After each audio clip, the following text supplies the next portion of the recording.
So we've been talking about graphing and we've been talking about functions, and this section discusses how we can graph functions. Remember that functions are equations. So these equations that we are referring to have x's and they have y's, which are your inputs and outputs. And if you think about it, if you have an equation where it's asking for x's and y's, you can plug values in for the independent variable, the input, and figure out what the dependent variable or the output value corresponds with. And then what you have is a point, and you continue to do this until you have several points and you connect the points to make a graph. There are 4 specific types of functions that we're going to talk about. A linear function is one which makes a straight line. This is what you all knew last year as y equals mx plus b. Then we have quadratic function, which is basically when it has x squared plus bx plus c, y equals, this one is y equals mx plus b. And then absolute value functions, in which it's like y is equal to the absolute value of x minus h plus k. And then we have exponential functions, which is something on the lines of, let's say, a to the power of x, something like that. And we're going to talk about all of those. They're not going to be as complicated as you think in the first couple of parts. You're just going to know that quadratic functions make a u, linears make a line, absolute value makes a v, and exponential makes a graph somewhat like this, depending on some values.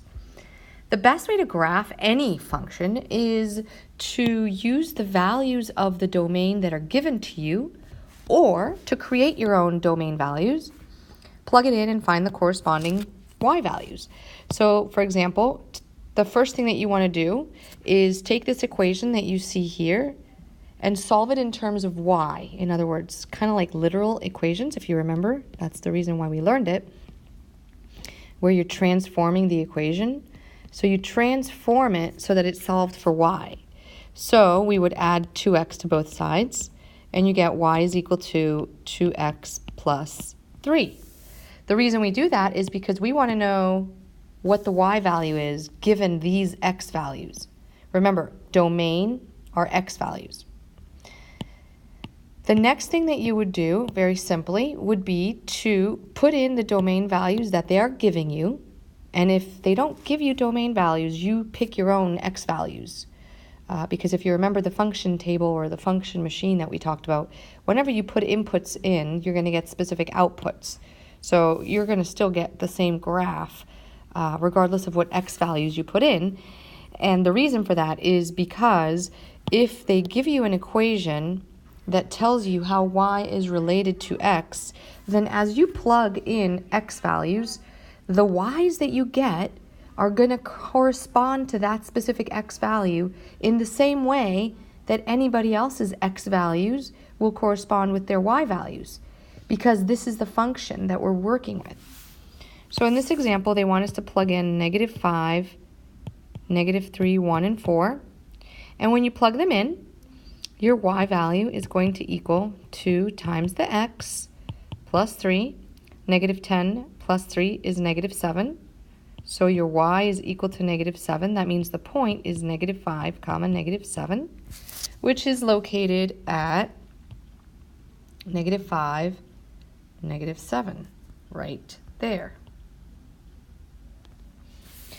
Plug in the -3, and you get that the y is going to equal 2 times -3 plus 3, and this is -6 plus 3 is -3.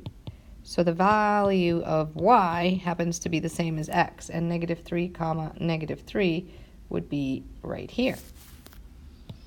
Y is equal to 2 times 1 plus 3. 2 plus 3 is 5. So the point is 1, 5, which is located at 1, 5. And then 4, y is equal to 2 times 4 plus 3. 8 plus 3 is 11. So 4, 11 is the coordinate. 4, 11 would be like right around here.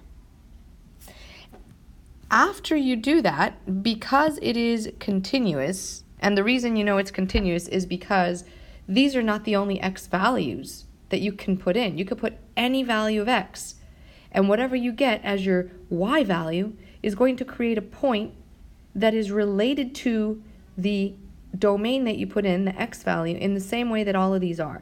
So in reality, if you decided to put -5 in, you would end up getting something around here. And what you do is you now connect the dots, and let's see if we can get that. Whoa. And that is how we get the line. Now the line goes on infinitely forever in both directions, so you can make little arrowheads on it. And that is the graph to y equals 2x plus 3, given the domain that you plugged in to get the corresponding range. Okay, next one. Notice that now this equation, this function, instead of having y equals, has f of x. Again, remember that this means the same thing as y equals. So they want to know, and look at the way that it's written, just so that you can see the difference in writing, but you don't get a little overwhelmed. First of all, with this here, we have f of x instead of what we had at the other one, which was y equals, but it means the same thing. With the table itself, notice that instead of x comma y, they have x comma the function of x, which is the same thing as x comma y. And so here they're asking me to plug in -3, -1, 0, 1, and 3 for my domain. They want to know what the function of -3 is, and that's going to be careful with your exponents. When you're substituting in, make sure you rewrite it with parentheses. So x squared is really parentheses squared, and you plug the -3 in. Because if you did this, -3 squared, what you are implying you are doing is 3 squared and then negative, which is not the same thing as squaring -3, which is +9. So please be careful when you go and plug these back in. So it's x squared plus 2. X happens to be -3. -3 squared is 9, plus 2 is 11. So your point is -3 comma 11. And your point would go -3 comma 11 is right about here. Next one, what is the function of -1? Well, x squared plus 2 is the function. -1 is the x value. Square -1 and you get 1, and 1 plus 2 is 3. -1 comma 3 is your point. The function of 0. Well, if you square 0 and add 2 to it, you're just going to get 0 plus 2, which is 2, of which the point is 0 comma 2.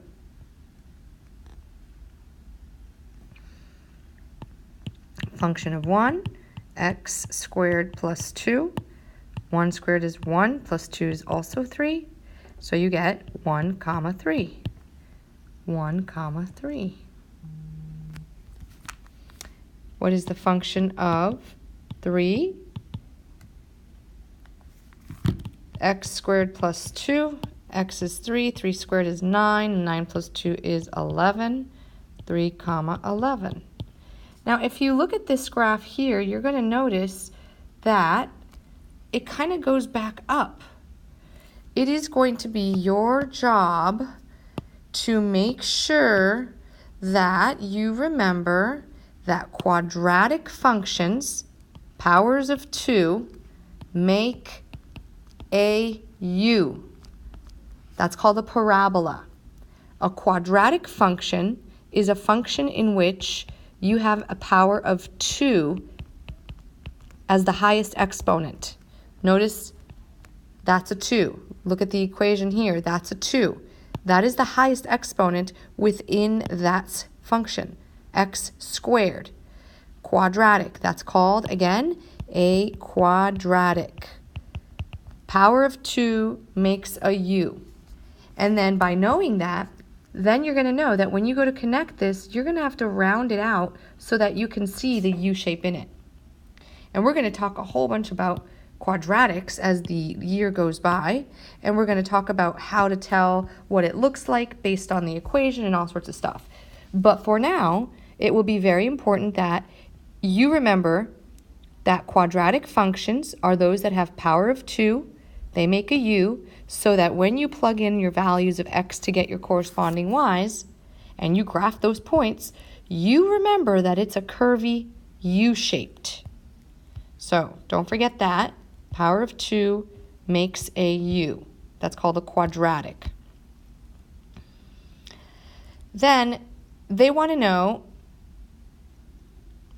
or they have you look at the fact that if the domain of a function is all real numbers, any number can be used as an input value. Domain. Let's think about all these words. The domain of a function. We know that domain is referring to the x values. So in this case, going back to your quadratic function, you will notice that as you look at your quadratic, and this part's going to require you to really pay attention, let's just look at the x values. This U, this parabola, what it's doing is it's going infinitely opening, and it will continue to expand horizontally. Horizontal expansion is called movement on the x. That means x is domain, so any value within the x-axis would have a corresponding point on that parabola. Let's say, for example, I chose a number all the way over here. If I was to go all the way up there, this graph is eventually going to go up so high that it's going to meet up with that coordinate on the x. So knowing that, it means that you can pick any values of x to plug it in. So it's important to show that arrowheads on both ends so that you know that it goes on forever. It's expanding out forever. So please remember the arrowheads.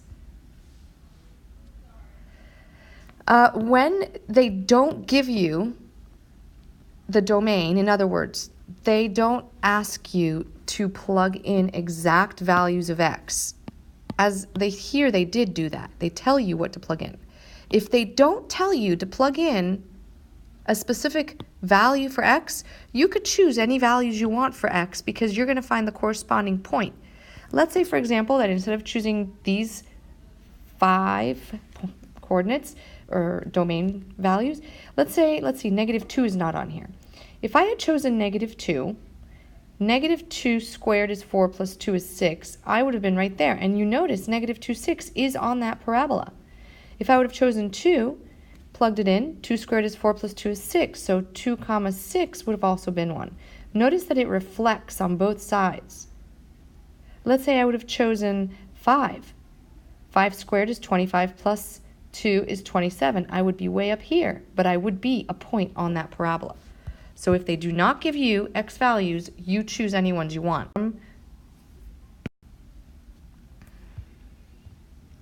All right, graph the function. Choose several values of x. This is an example. You can choose anything you want. Now, looking at this function, you notice that the function has no exponents bigger than 1. In other words, the exponent of x is 1. It's understood. This is what we refer to as a linear function. That means it's going to graph a line of some sort. And that's just good information to have as you're going through it so that you know how to draw once you choose it, once you find the points. I always recommend that you choose positive, negative, and 0, just so that you could see what happens on the whole spectrum. You can see what happens on the whole spectrum of it.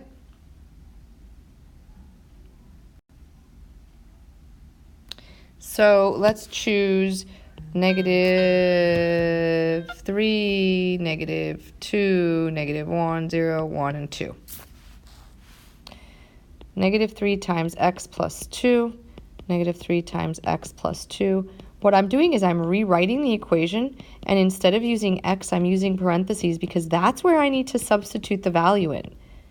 By doing this, what's going to happen is you're going to prevent any possibilities of overlooking negatives. -3, -2, -1, 0, 1, 2. Then you do the math. -3 times -3 is 9. 9 plus 2 is 11. -3, comma, 11. Negative 3 times negative 2 is positive 6, plus 2 is 8. 3 plus 2 is 5. 0 plus 2 is 2. Negative 3 plus 2 is negative 1. Negative 6 plus 2 is negative 4. Plot the points. Negative 3, comma, 11. Negative 2, comma, 8. Negative 1, comma, 5. 0, 2. 1, negative 1. 2, negative 4. Connect the dots. Put your arrowhead because it goes on forever. That, friends, is how to graph a function. And again, just by looking at the fact that the exponent highest was 1, understood, we know it's linear. All right, absolute value. So here we have absolute value equations. No big deal. You do the same exact process that you would for any of the other ones when you're graphing. First thing you're going to do is you are going to plug in any x values. Again, I recommend negative 3, negative 2, negative 1, 0, 1, 2. Plug it in, absolute value of x plus 2. I just go ahead and rewrite everything so that I don't overlook. And then I go ahead and plug in the values, negative 3, negative 2, negative 1, 0, 1, 2. The absolute value of negative 3 is 3, and 3 plus 2 is 5. So point 1 is negative 3, comma 5. The absolute value of negative 2 is 2, plus 2 is 4. So negative 2, comma 4. 1 plus 2 is 3, negative 1, comma 3. 0 plus 2 is 2, 0, comma 2. 1, absolute value of 1 is 1, plus 2 is also 3, 1, comma 3. Absolute value of 2 is 2, plus 2 is 4, 2, comma 4. Now when you connect, or when you make these dots, you're going to notice that at first you may be confused as to what shape it's going to draw. So negative 3, comma 5, negative 2, comma 4, negative 1, comma 3, 0, comma 2, 1, comma 3, 2, comma 4. As you look at this, you might think, oh, it's a U. But absolute value makes a V. So when you go to connect those dots, you make sure to not round it out. But you have to continue to draw arrowheads because you could have picked any other values. Somebody might have picked negative 10 and the point would have been up here. It goes on forever. And that right there is the absolute value graph. So power of 2 makes a U, absolute value makes a V, linear equations make a straight line. So if the graph is correct, any point's going to satisfy the equation. So if I was to pick an ordered pair that was not on the table, for example, I did not choose 4 as my x value, did I? If I put 4, I'm going to get the absolute value of 4 is 4, plus 2 is 6, so 4, comma 6 should be a graph, a point that's on this. And indeed, 4, comma 6 is a point that's on the graph. That's a way to check it, is to pick a value that may not be on your original graph. So the next graph that we're going to be graphing, the next function, remember a function is the same thing as an equation. The next function that we're going to look at is the graphed function of f of x is equal to negative 1/2 x plus 4. That's this line.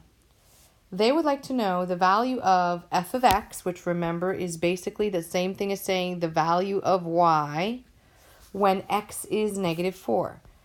If we look at the x-axis, which is this one here, and you look at negative 4, the y value is 6. When x is negative 4, y is 6. Basically, it's telling you that when you plug negative 4 in to the equation, you would get oh, sorry, it's negative 4. Negative 1/2 times negative 4 is positive 2, and 2 plus 4 is 6. So you could plug it in to find the value. Or if you could see on the graph that it's an exact amount, negative 4, y is 6, then you can go ahead and do that. As we look at the remaining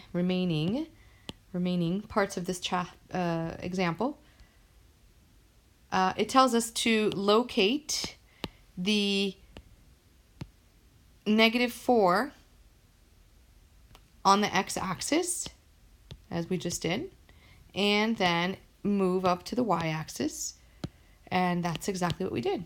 So basically go to negative 4 up to 6. So when f is negative 4, the value of y is to be 6. It's a lot more verbiage than it is work.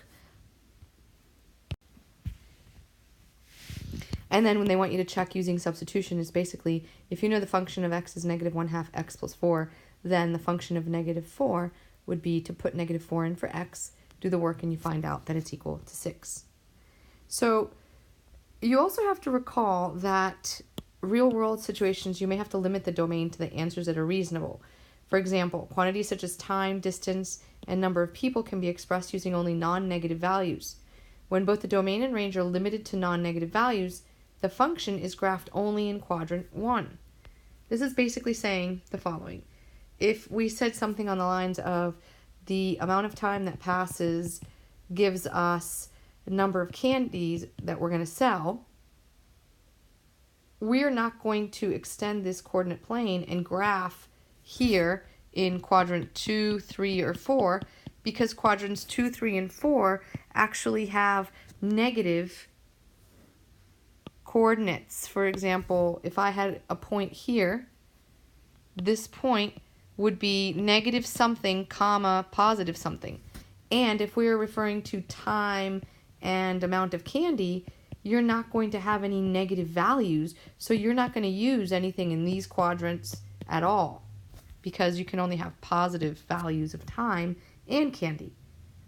That's what they mean by real-world situations not having negative values. Let's take a look at an example. Remember, always look at the word problems, and remember that the whole reason we get frustrated with word problems is because they're words in math. So read yourself the story first before you go into the details. The fastest recorded Hawaiian lava flow moved at an average speed of 6 miles per hour. So this is going 6 miles per hour. The function y equals 6x describes the distance, which is the y, that lava moved at an average of x hours. So we know that the distance is equal to 6 miles multiplied by the number of hours. They give you the function. You don't have to create it. They're giving it to you right here. Then it says, graph the function. Use the graph to estimate how many miles the lava moved after 5.5 hours. So they want to know if the function of x is equal to 6x, then what is the function of 5.5? Basically, you're using this equation and you're plugging in 5.5. But the first thing that they want you to do is to graph the function. So let's look at how we graphed the function. First of all, we know that, as we said just a little while ago, this describes y equals 6x is describing how many miles the lava flows. So what values can I use to substitute in here? Well, if we're talking about the amount of miles that lava is flowing, I'm not going to use any negative values for x, because x is talking about the amount of time, because the distance is equal to the rate of 6 multiplied by the time, however long it took. So if we used ordered pairs, domain, the domains that would be feasible or reasonable would be positive numbers.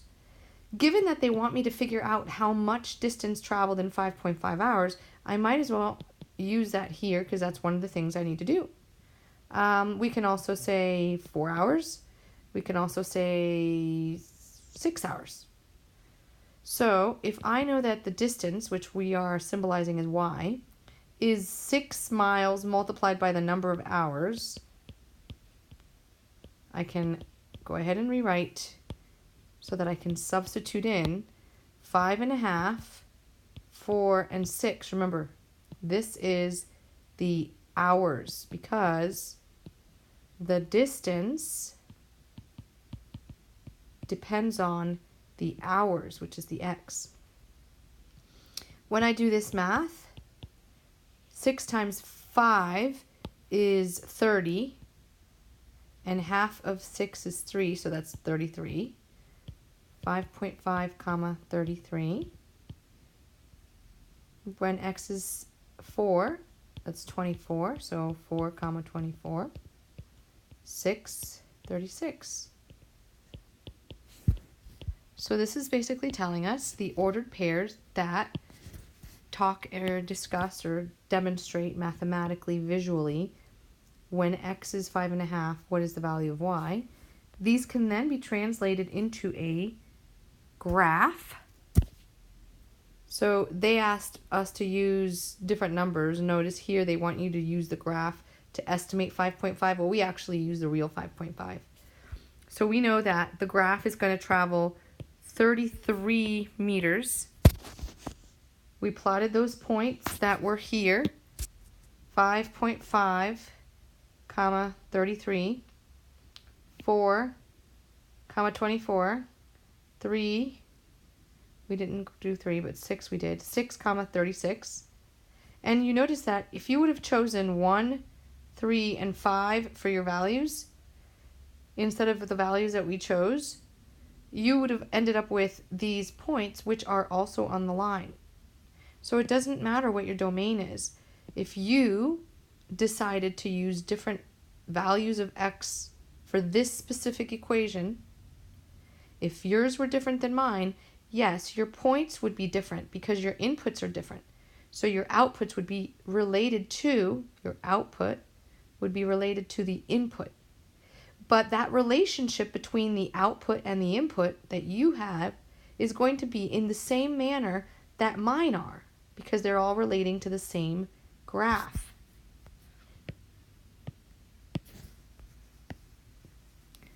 So as the amount of time increases, we notice that the distance traveled, so as the amount of time increases, the distance traveled also increases.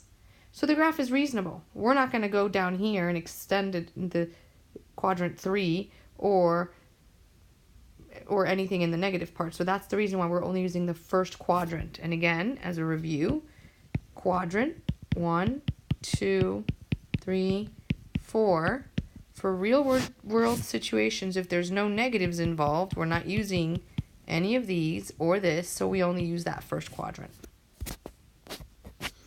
So now you are going to go ahead and complete your independent practice. Make sure you have all of the questions completed and you upload to Canvas. I will be accessible via email. If you all have questions, go ahead and send me a question. And from this, tomorrow you will work on 3.5. Have a great day.